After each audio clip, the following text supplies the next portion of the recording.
Hello, everyone. My name is Marcella Paris. And as the director of the Lewiston Public Library, I'd like to welcome you all to the Great Falls Forum. The Forum is a monthly speaker series featuring leaders in the areas of business, public policy, academia, and the arts, and is a joint partnership of Bates College, the Sun Journal, and the Lewiston Public Library. This year marks the 23rd season of the Great Falls Forum. And thank you to those joining us here on Zoom or on Facebook Live. A recording of today's program will be available starting tomorrow on the library's YouTube page. So please visit lplonline.org for more information. Please also mark your calendars for our next Great Falls Forum on November 19th, featuring Bates professors John Bauman and Michael Sargent discussing the 2020 election. More information about this talk, as well as the Zoom registration information, will be available soon on the library website. A little housekeeping for today's virtual program. So there will be time at the end for a question and answer, and you can type your questions in the Q&A box for me to read, or if you'd prefer to ask your question aloud, use the raise hand feature, and I will unmute your microphone so that you can speak. For those of us who are joining us on Facebook Live, type your questions in the comments there, and I will read those aloud for our speaker. Today, I have the pleasure to introduce Dr. Emmanuel Kayembe. He received his Ph.D. in French language and literature from the University of Capetown in 2011. He is a former research fellow at the American Council of Learned Societies and served as a senior lecturer and a teaching assistant, respectively, at the University of Lubumbashi and at the University of Capetown, before joining the University of Botswana, where he taught French language, literature, and culture from 2013 to 2017. He is currently a fellow for Franco-American Studies and an instructor of French at the University of Southern Maine. Apart from having extensively published on Francophone literatures and cultures, he has a research interest in fundamental questions about the Francophonie in the world. Please join me in welcoming our featured speaker, Dr. Emmanuel Kayembe.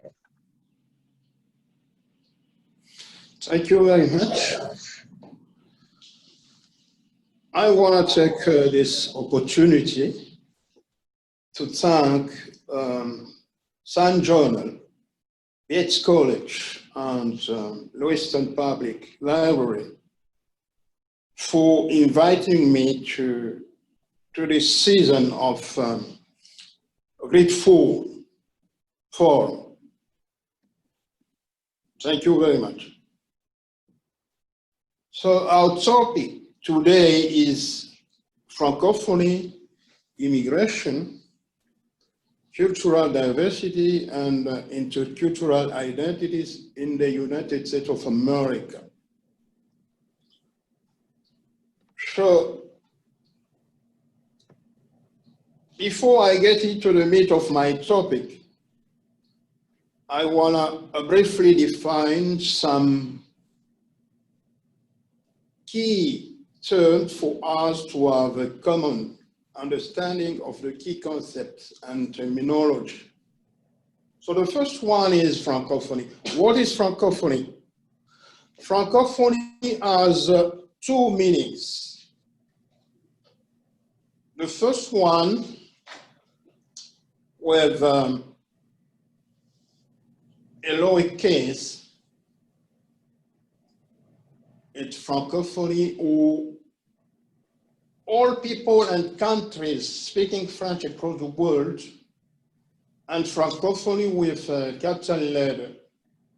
Francophonie is a set of institutions that organize relations between all these countries and people speaking French. That is for the first concept I want to explain. And the second one is the concept of immigration. So immigration is to be taken here in its three phases. French colonization of America, starting from the 16th century. This is not strictly speaking an immigration, but it's colonization.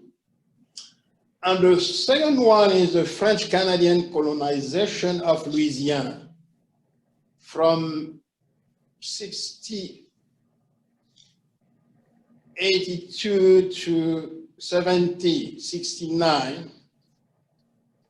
And finally, the immigration of French-Canadian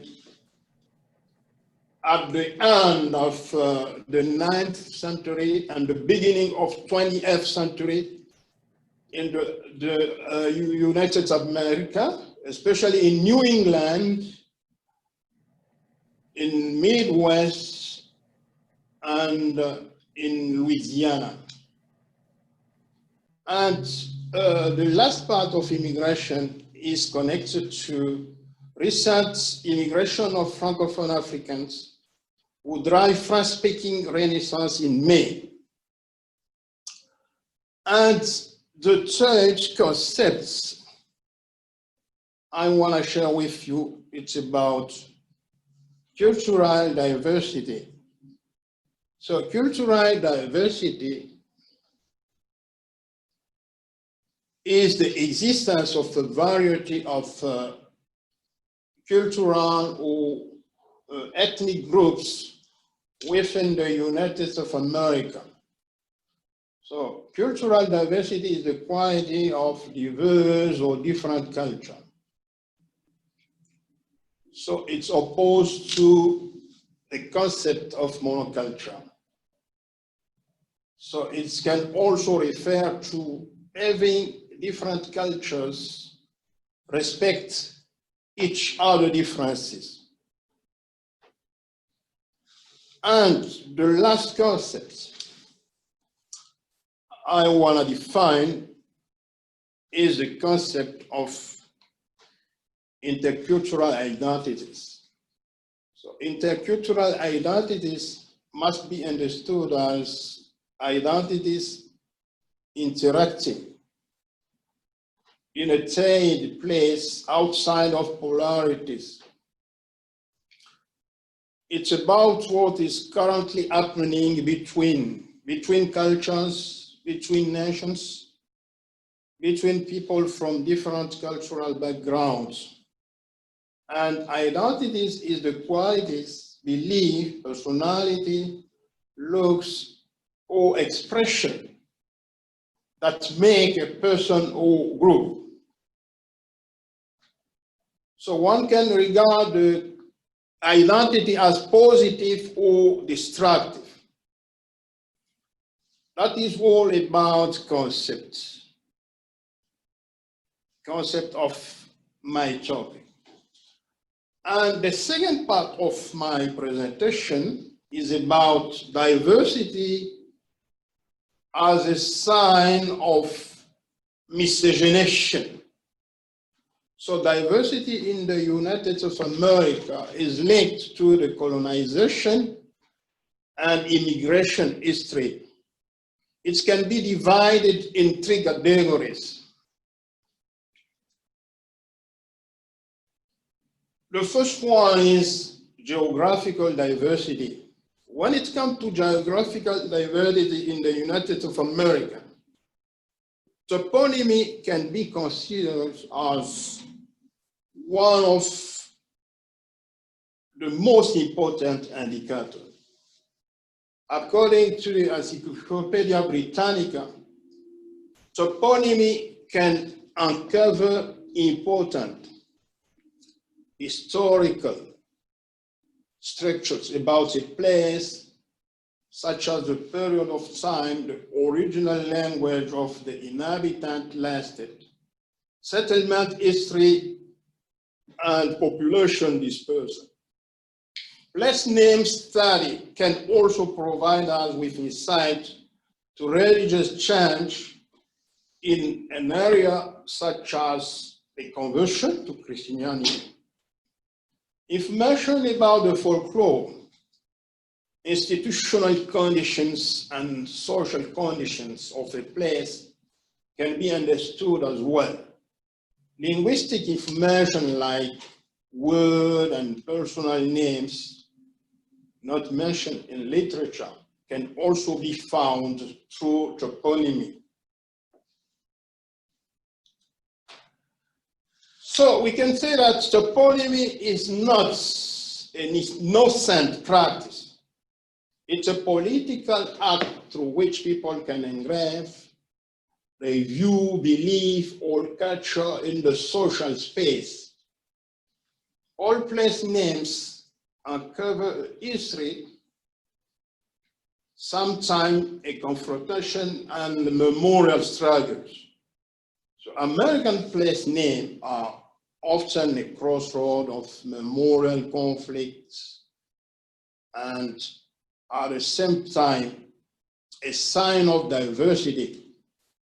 In general, place names in the United States of America uncover three principal memories: English, Indian. So we can refer here to some place name like Texas, Massachusetts, Illinois, Cheyenne, Honolulu, Oklahoma, Omaha, and so on and so forth. Some Spanish name. We have many Spanish place names like Sacramento, Santa Fe, Santa Clara, Santa Monica, and so on and so forth. And French name like Baton Rouge, Boise, Des Moines, Juneau, Montpellier, and so on and so forth. So we know that French name occur frequently in the southeast and central United States of America. So the French colonization of America began in the 16th century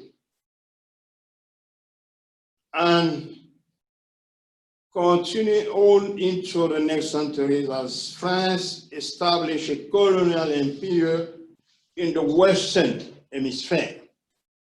France founded many cities on the eastern of North America.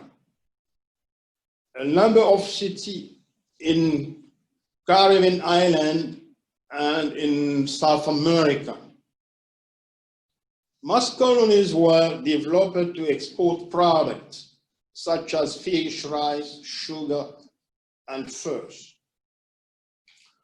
As they colonized the New World, the French established food and settlement that would become such cities as Quebec and Montreal in Canada, Detroit, Green Bay, St. Louis, Cape Girardeau, Mobile, Biloxi, Baton Rouge, and New Orleans in the United States of America, and Port-au-Prince, or Cap-Haïtien in Haiti, Cayenne in French Guyana, and San Luis in Brazil.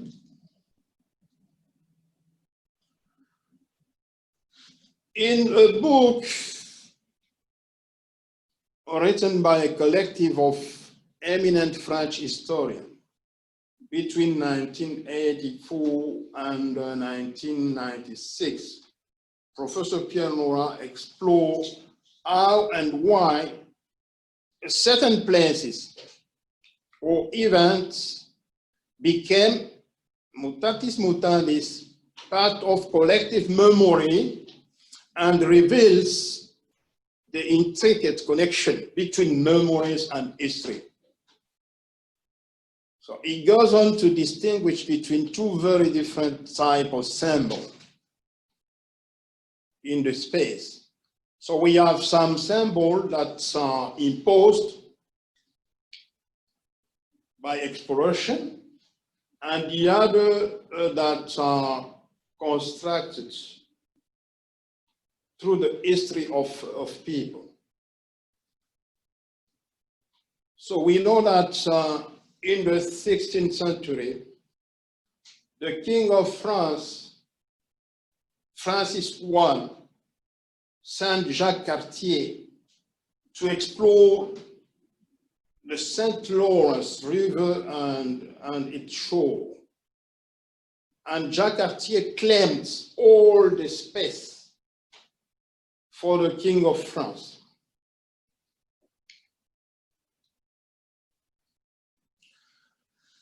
Linguistic diversity and endangered variety of French. According to a 2015 census report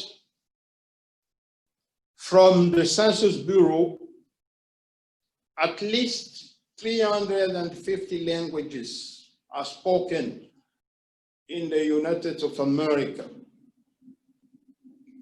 And we know that the concept of diversity is cherished by most of American fellows. And surveys reveals the wide-ranging language diversity of the United States of America, as Eric Wickstrom put it.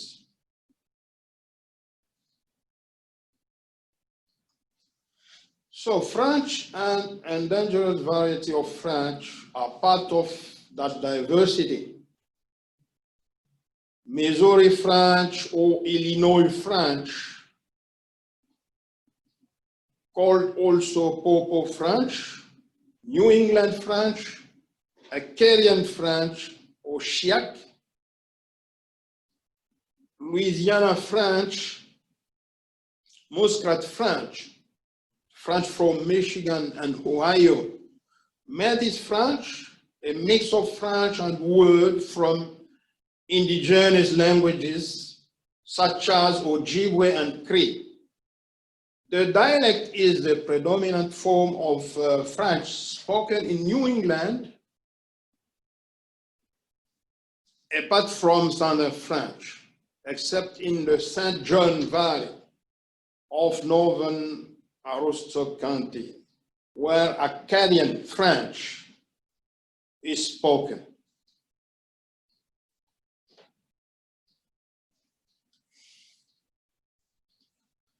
So now it's time to speak about a very important point, the cultural diversity of the United States of America. So the United States embraces the cultural diversity of its people.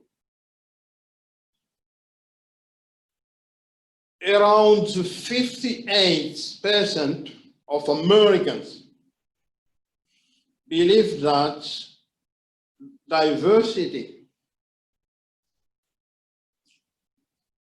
is an advantage for the country to make it a better place to live in.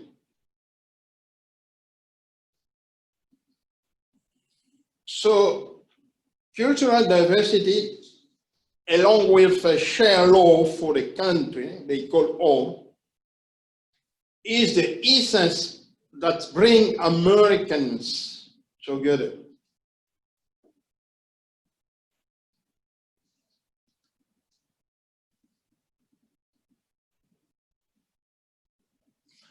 So I want to go to the next stage of my presentation. Sorry. So I need to go back. Sorry.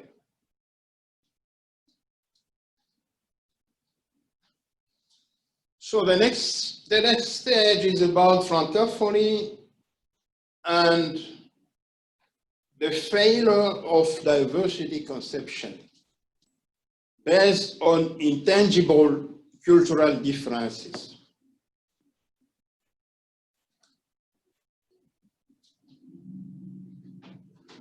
So, as per the history, we know that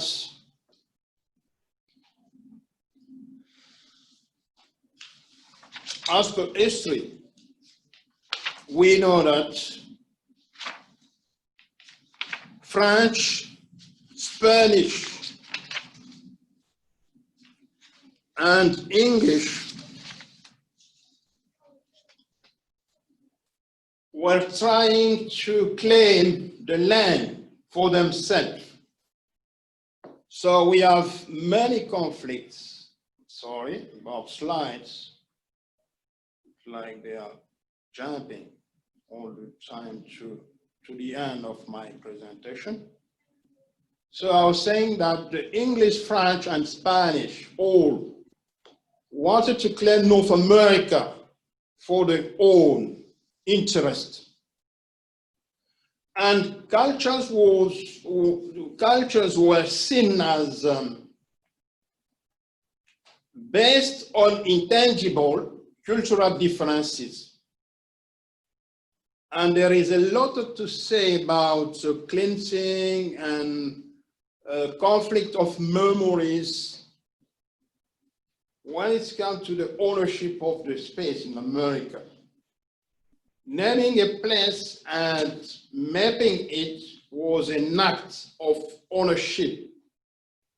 So the study of place name transfer from one language to another language is an example of territorial occupation struggle. As an example, a person will listen to the place name spoken and then phonetically render the place name in his or her own language, creating at best a close approximation.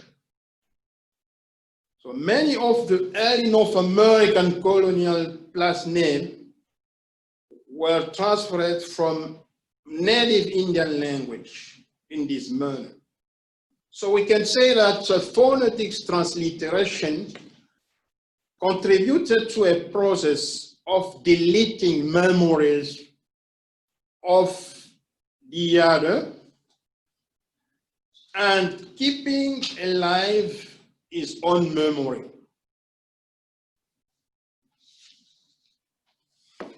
So there was a kind of battle around the space. So one explorer can come and say that the name of this place is New France, and another one coming from another country can come and say, this is not a New France, but it's something else. That is about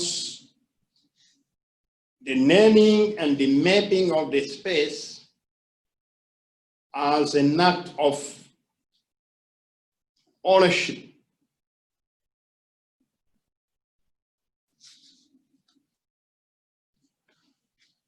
Okay, so I want to underline a statement, a very important statement from Jonathan Gosnell, who is a specialist of Francophonie in America.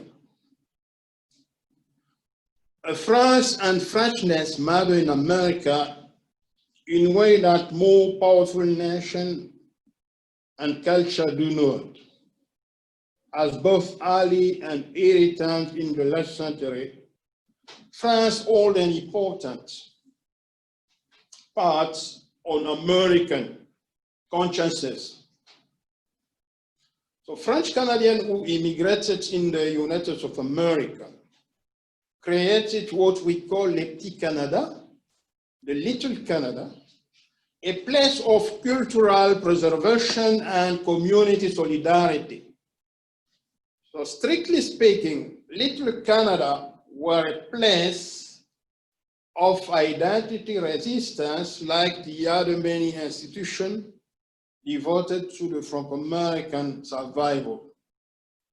In my opinion, the decline of French and Franco-American culture are due to a binary conception of identities founded on the paradigm of Aristotle and Descartes, as versus the other. All concepts must be clear and distinct without any possibilities of miscegenation, mixage. So we don't want to become the other, and we don't need the other to become us. That is the summary of this identity conception.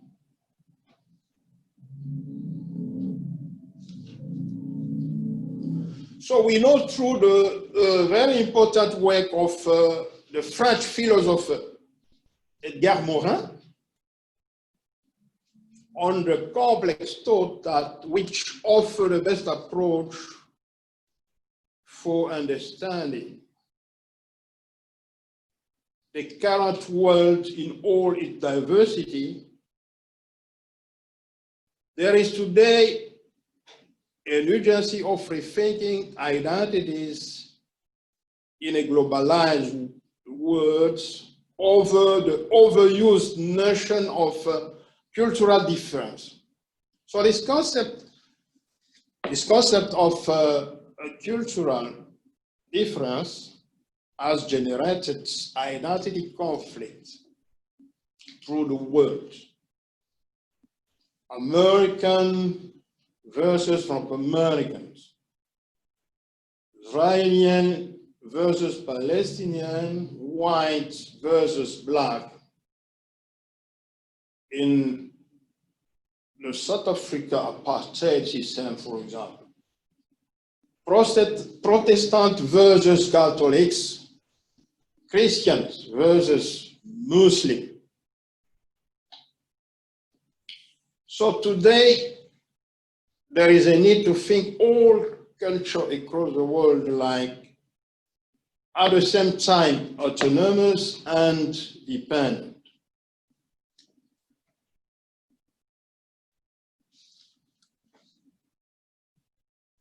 So cultural difference is a master word borrowed from Hegel, a German philosopher. According to the Hegelian theory, every nation has its own national spirit that represents the ideal this nation is trying to reach. So we can say that, for example, Maria Chapdelaine, that is a Roman from Quebec, is to a certain extent a symbol of the Frenchness or the spirit of France, brought in a way in the New World by Jacques Cartier.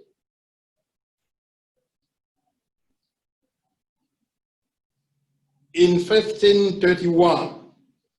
So the lifestyle of people living in rural area is considered as being full of peace, joy, honesty, compared to the lifestyle of people living in urban area.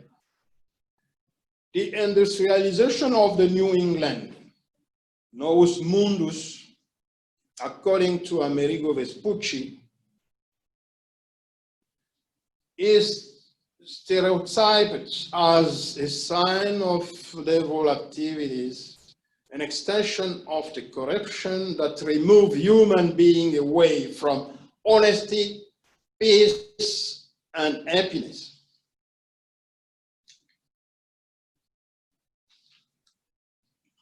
So the idea that culture is like an essence which sticks to the people is born in the 18th century. Each nation is seen as owning its journeys. So this kind of theory from France in the 18th century and from Germany. So what is important today is to try to read new things that are rising between cultures and the nation. So identity and alterity are mixing up to show the way that leads to a world of peace and love beyond the binary paradigm from Aristotle and Descartes. So our identities are proteiform, complex, rhizomatic.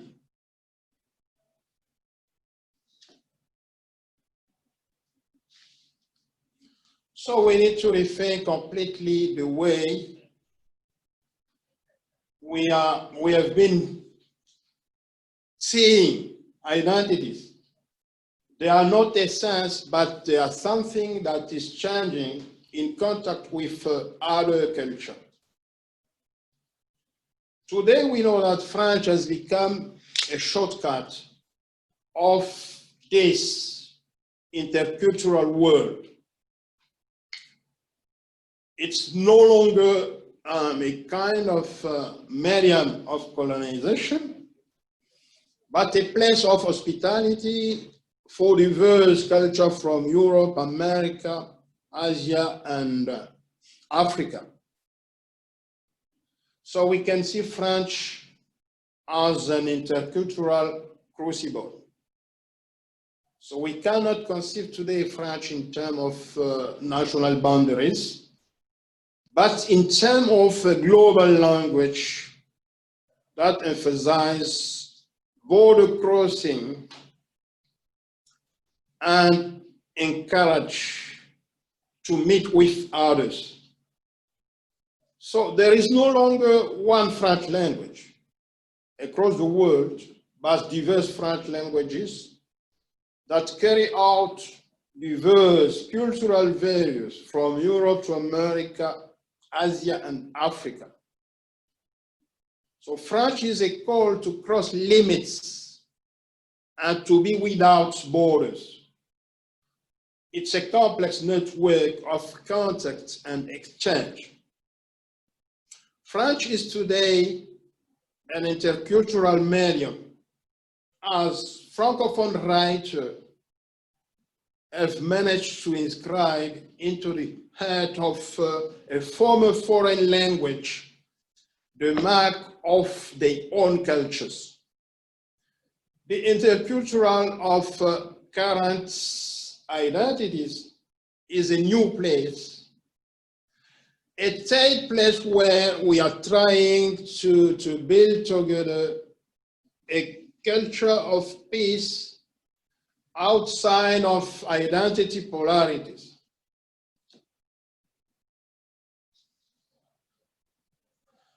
So I wanna here set up a very short conclusion. French-American or French-Canadian heritage in Michigan, Minnesota, New England, and Louisiana, whose mission is to make people aware of the rich culture and history of French-Canadian in North America, is a sign of the victory of diversity over American monoculture. So it's possible to see those foundations across all the America as tools not for cultural resistance, but for cultural dialogues. The massive presence of Francophone African immigrants in Maine is a sign of time as well. So the American Francophonie is opening up to the world's Francophonie. This can be seen as a partial fulfillment of the vow of the later Professor Claire Quintal, the creation of close links between the American Francophonie and the world Francophonie. The Consulate of French in Boston is carrying out a project that aims at making the state of Maine to become a member of the International Organization of Francophonie. Thank you very much for your attention. Thank you.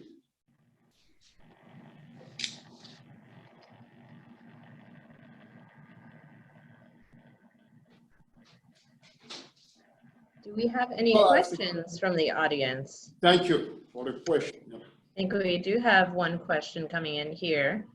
Yes. It's in the chat. Okay. And so Maureen says, Merci, Emmanuel. You mentioned Francophone writers who have brought their own cultures into the literature. Could you Yes. please share some examples? Okay, so, sorry.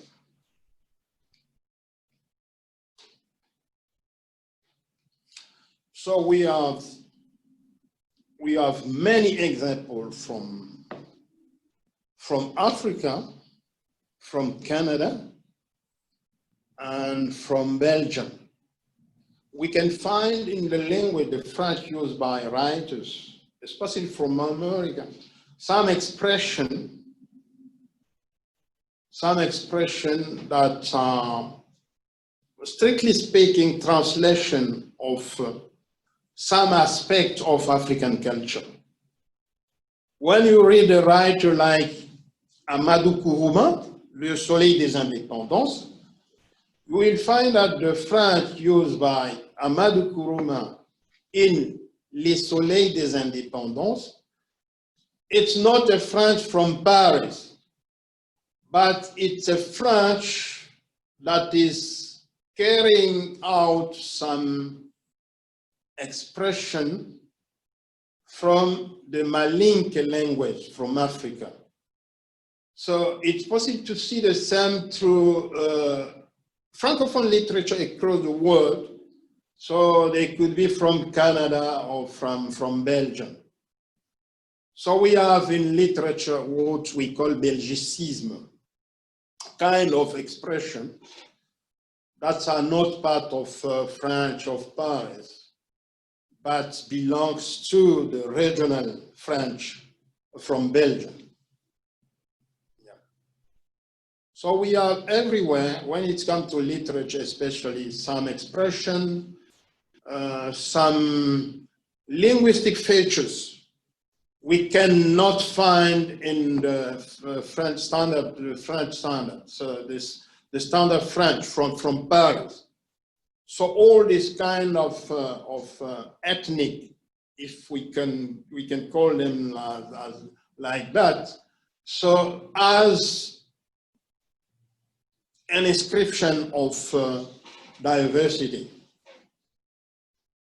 inscription of diversity in the French language.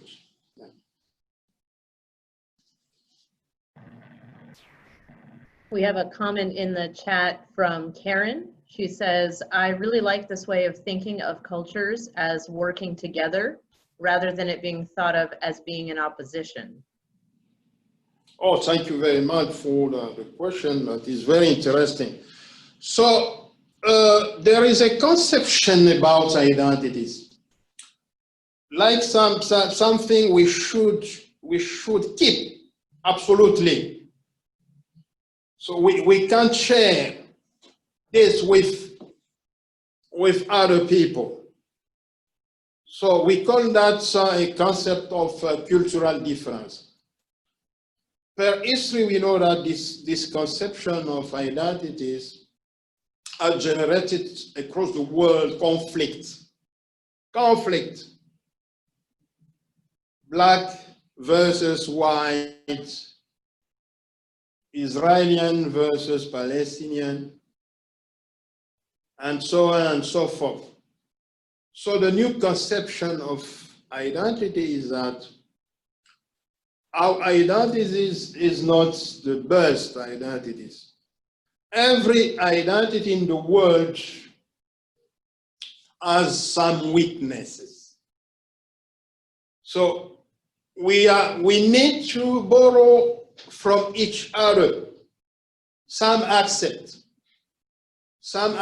for us to live in the world of peace.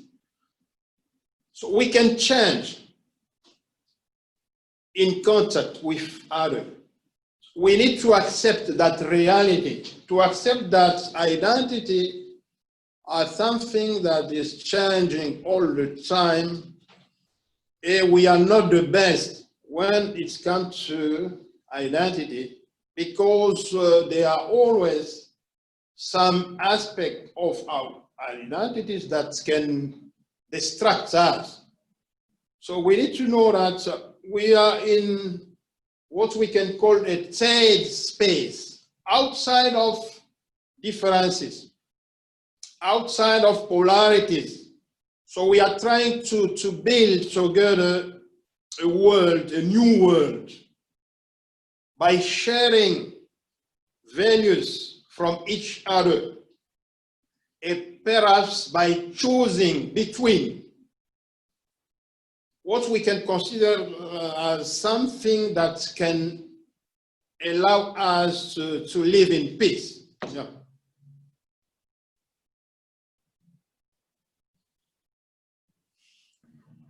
We have a question here from Darby. She asks, there seemed to be a tension between the idea of French as an opportunity or invitation to cultural dialogue and the need to preserve French language or heritage, and even the distinctive characteristics of particular French dialects, etc. How can communities embrace both of these things through their policies or programs? So how to maintain both preservation and change? Thank you very much. So we need to let people know that we don't have one French. We don't have one French, the French from Paris, but we have many French across the world. And those French language are carrying out some values from outside, from Africa, from America, from Asia. And when it comes to interaction in schools or workplaces, we need to know that we can share our French differences as well. We can share our French diversity. I can say that in my country, instead of in Western Africa, instead of saying soyez le bienvenu ou sois le bienvenu, they say bon arrivée. So the expression bon arrivée, it's not from France, it's not from Paris, it's from Western Africa. And by sharing the way we used to welcome people in Western Africa and the way we used to welcome people in Paris, we are sharing, we are not opposing, but we are sharing our diversity. That's all I can say about it.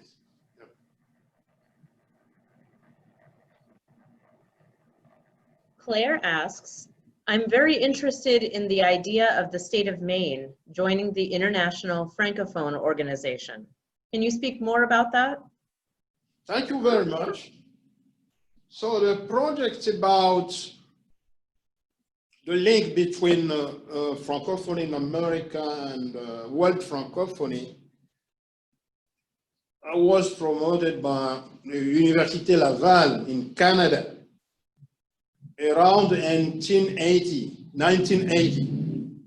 So it was like Francophonie in America was a kind of a closed space.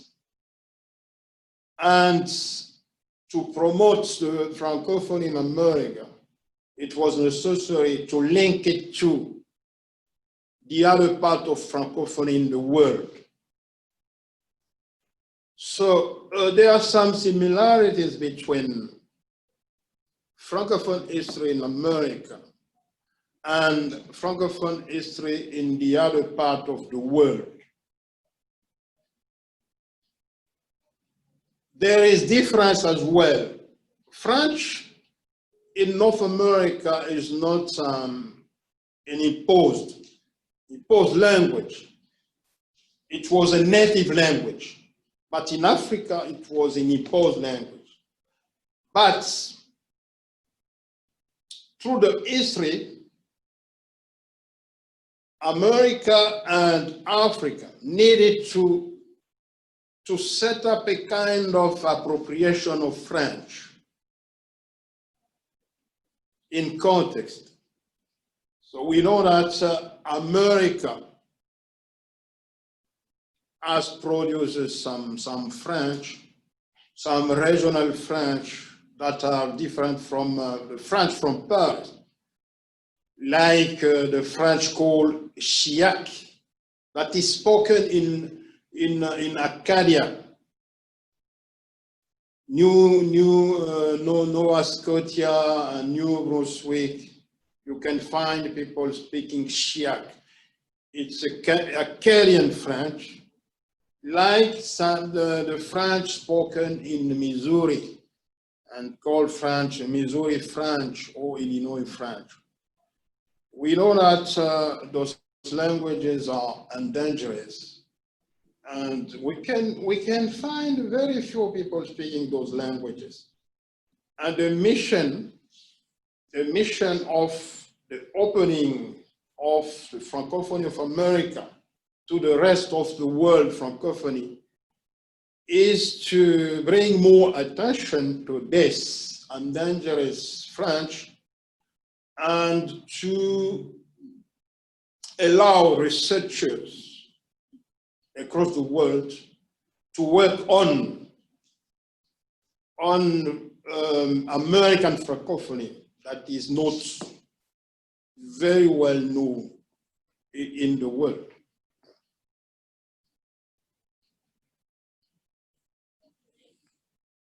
And the project of the Consulate of Boston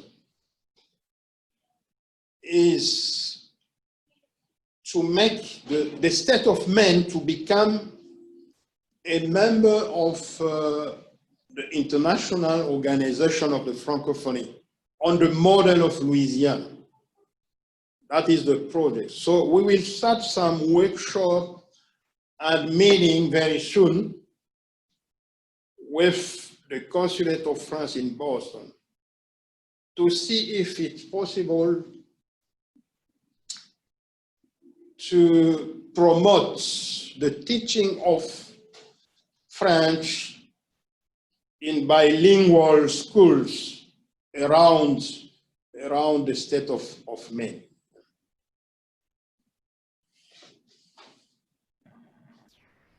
So you mentioned schools. We have a question here from Jim who says, Merci, Emmanuel. I'm curious about the teaching of French in schools in Francophone Africa, if you can even generalize about that.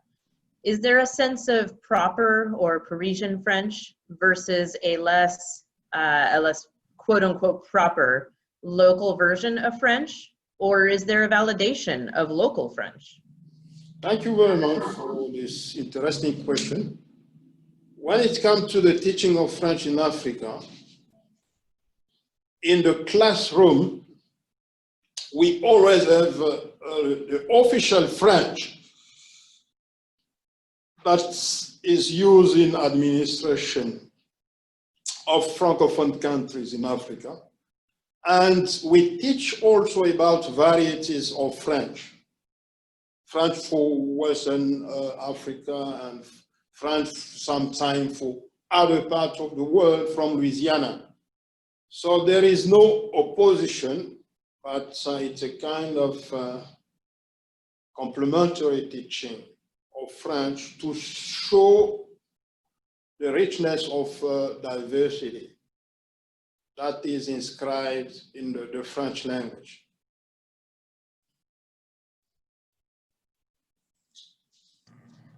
We may have time for one or two more questions here. So we have another one.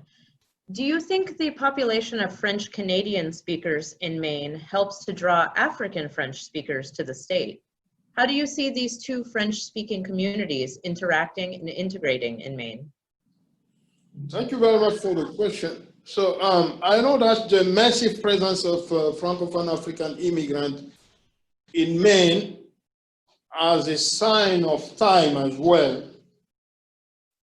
It's a sign in the sense the American Francophonie is opening up to the world Francophonie. So we have a kind of renaissance of French in Maine, and as well we have a kind of demand when it comes to translation and interpretation. So this can affect the market the market of jobs as well. And this can lead the government, especially the government of the state of Maine, to see the importance of setting up more French programs in high school, for example. Yeah. And I know that people can still go back to school and learn French because we have a very important population who is speaking it. So it's an occasion for people to learn French. If they lost it, to go back to French in terms of social interaction and in terms of job markets as well.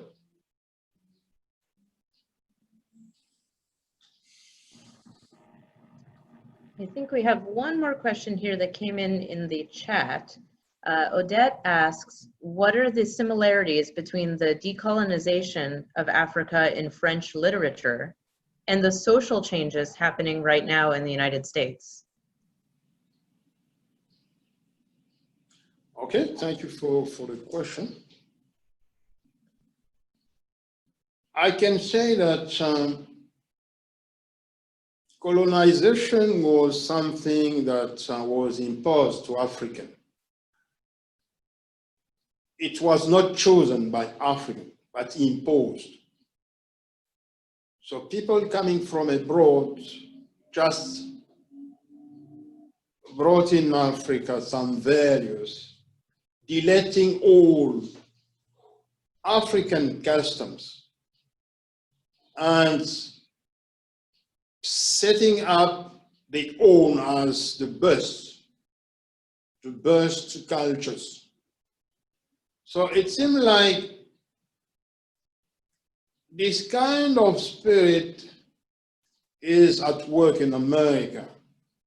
It's like democracy, the right to choose correctly values and orientations, beliefs, and so on and so forth. So this right is going away, a little bit away. So I can see that as a kind of link between colonization and what is happening right now in America.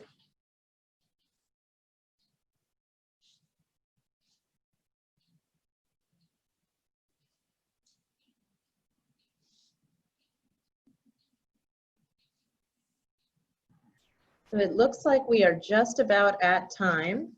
So I'd like to thank Dr. Kayembe for speaking with us today. And as a reminder to everyone that a recording of today's program will be available on the library's YouTube page starting tomorrow. If you have registered, you'll actually receive an email with that link. So look out for that. Thank you so much, Marcella. Thank you so much. Thank you very much. And I'm seeing a few thank yous coming in the chat if you're looking at that. So thank you and have a wonderful day, everyone.